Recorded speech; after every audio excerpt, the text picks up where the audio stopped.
and Germany 12 points.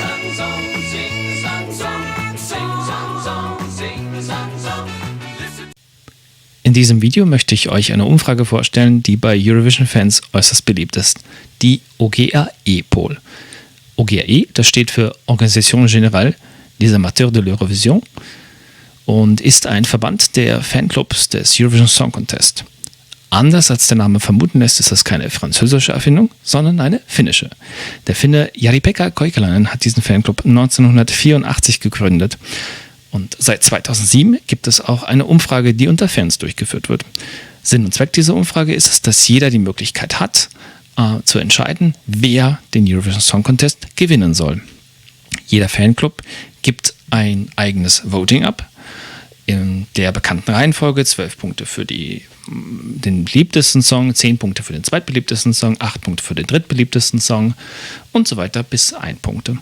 Und dann wird aus diesen Ergebnissen eine Rangliste gebildet, so wie man es beim ESC kennt. Die Fans simulieren damit sozusagen einen eigenen ESC und tun so, als wären sie die alleinige Jury. Mit diesem Voting haben sich vor kurzem 2 ESC-Fans genauer beschäftigt und haben sich mal die Ergebnisse der letzten Jahre angeschaut. So zum Beispiel Özcan Aydoğan vom Blog musaibel.com. Er hat sich die Ergebnisse von der OGAE-Poll angeschaut und verglichen mit den finalen Ergebnissen beim Eurovision Song Contest. Und dabei hat er sich die Ergebnisse aber erst seit 2015 angeschaut.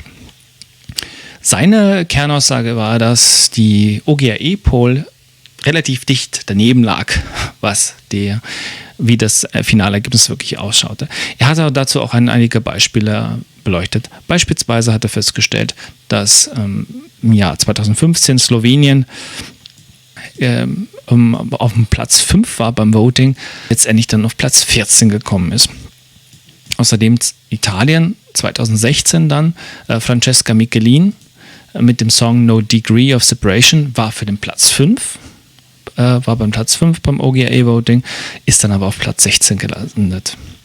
Frankreich 2017 dann, und zwar Alma, hat bei den Fans super, super gut abgeschnitten. Es reichte aber für das Requiem eher eigentlich nur Platz 12. Und dann auch Finnland 2018 der Beitrag. Dann Sara Alto war bei den Fans sehr, sehr beliebt. Platz 3 beim OGAE Poll Voting, ist dann aber letztendlich Vorletzter geworden im Finale. Und seine Kernaussage ist eben die, dass eigentlich dieses Voting halt eher nicht so geeignet dafür ist, das Ergebnis vorherzusagen. Und da liegt auch eine gewisse Fehlannahme drin, weil es ist ja auch in den OGAE Statuten festgehalten sozusagen, dass dieses Voting nicht dazu dient, eben eine Prognose abzugeben, sondern es ist ein Fanvoting. Und muss man auch ganz klar hervorheben, das ist eigentlich die Aufgabe, dass Fans untereinander sich austauschen können und eine Stimme abgeben können. Ryan Kopp vom Blog ESC Extra hat sich dem Thema noch mal ein bisschen anders gewidmet, hat sich noch ein bisschen die Daten auch genauer angeschaut. Nämlich er hat die Ergebnisse seit 2007 analysiert, also seit der letzten 14 Jahre, und er kommt auf ein sehr, sehr interessantes Ergebnis, und das möchte ich mal euch in einer folgenden Grafik zeigen. Denn er hat mal versucht, einen Zusammenhang zu bilden zwischen den Ergebnissen der OGAE-Poll und den Ergebnissen dann beim Eurovision Song Contest, aber auch dann noch zwischen den Wettquoten. Und wie ihr jetzt bei dieser Grafik seht, ist unten sind die alle Jahre skizziert, seitdem es diese Umfrage gibt, von 2007 bis 2020. Und dann die Trefferquote der OGAE-Poll. Und schauen wir mal auf die orangefarbene Linie. Die zeigt nämlich an, wie viele von den Top 5 es in der OGAE-Poll gab, die dann auch bei dem Eurovision Song Contest in die Top 5 gekommen sind. Und das ist ziemlich erstaunlich, denn diese Quote, diese Linie, die ist ziemlich aufsteigend. In den letzten Jahren ist es häufiger passiert, dass eben bis zu 60% der Songs, also anders gesagt 3 von 5, und diese blaue Linie will das auch nochmal untermauern, denn die blaue Linie ist eine Trendlinie und er zeigt auf, dass die Trefferquote sehr stark zugenommen hat in den letzten Jahren. Noch interessanter sieht es aus, wenn man sich die Top 15 anschaut seit 2011.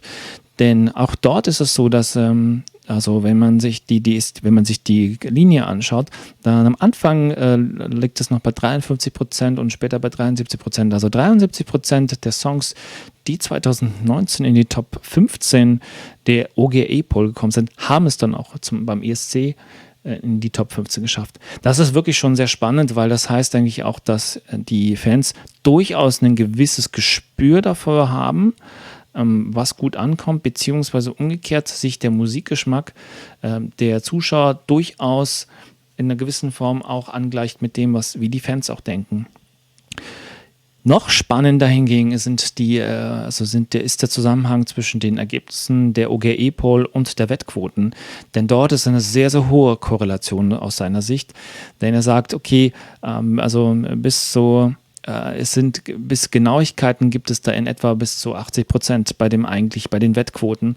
Und das ist sicherlich ein Phänomen, das er sehr gut beobachtet hat, weil es natürlich so ist, dass ESC-Fans durchaus auch eine gewisse Bereitschaft haben, dann zu wetten und dadurch. Und sie orientieren sich natürlich auch an Ergebnissen, die vorliegen, und die OGR-E-Poll hat sich da etabliert als Pfad, als Messpfeiler, um auch zu wetten dann letztendlich.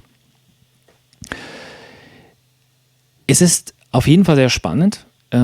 Ich würde einfach sagen, die OGR-E-Poll ist ein sehr spannendes Abbild von dem, was die Fans denken. Man sollte sie jetzt nicht als Prognose sehen. Es kann sehr, sehr viel passieren beim Eurovision Song Contest. Letztendlich entscheiden natürlich dann die Bühnenperformance, wie ein Act hinter sich am Bildschirm kommt, wie die Gesangsqualität ist, ob er Gänsehaut erzeugt. Es sind ganz verschiedene Faktoren, die Fans gar nicht berücksichtigen können, um eine Prognose zu bilden.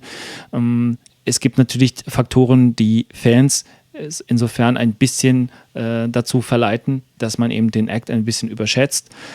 Das sind Faktoren, die beispielsweise das Aussehen, das ist beispielsweise die Attitüde, also wenn es sehr starke, emotionale Songs, natürlich kommen die bei den Fans viel besser an.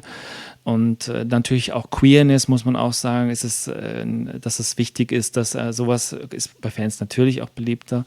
Und dann, wenn ein gut produzierter Song als Musikvideo oder in einer Studiofassung, das ist natürlich auch wichtig. Und da letztendlich die Live-Performance ist noch gar nicht mal so richtig eingepreist. Das kann erst passieren, tatsächlich später dann beim Song Contest. Und da interessanterweise, das zeichnet sich auch ab, sind dann auch letztendlich die meisten nochmal Veränderungen bei den Wettquoten auch dann. Und das ist einfach mal ein kurzer Überblick über die OGR-E-Poll. Ich hoffe, diese kurze, kleine statistische Einführung hat euch gefallen. Wenn euch das Video gefallen hat, dann liked es einfach gerne kurz und dann abonniert den Kanal Sing Sang Song. Auf diesem Kanal werdet ihr alle möglichen Informationen zum Thema Song Contest finden.